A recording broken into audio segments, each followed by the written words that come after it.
I'm national correspondent Kayla Gaskins in Washington. Ukraine has agreed to the United States peace proposal to end the war in Russia, but they want minor adjustments. President Vladimir Zelensky is also now asking to meet with President Trump as soon as possible. Ukrainian President Vladimir Zelensky pushing for an immediate meeting with President Trump to finalize the terms of a deal to end the war with Russia. I will discuss sensitive issues with President Trump. We must also be aware that Russia will not ease the pressure on us. Zelensky's chief of staff suggesting to Axios it could be symbolically significant to hold the meeting around the holiday while Trump is in Palm Beach. But Trump said Tuesday he won't meet with Zelensky or Vladimir Putin until the deal is final or in its final stages. In the last month, 25,000 soldiers have died.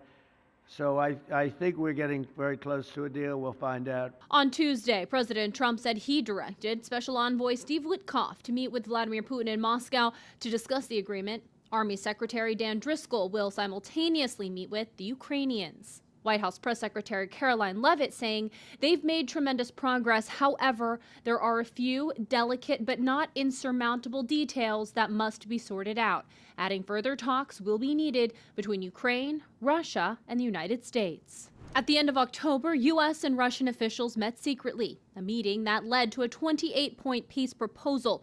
Critics slammed it as lopsided in favor of Russia. They were basically telling Ukraine to surrender to Russia and be vulnerable to Russian attack for decades to come. It included heavy concessions from Ukraine, including land, a cap on the size of Ukraine's military, and the continued exclusion of Ukraine from NATO.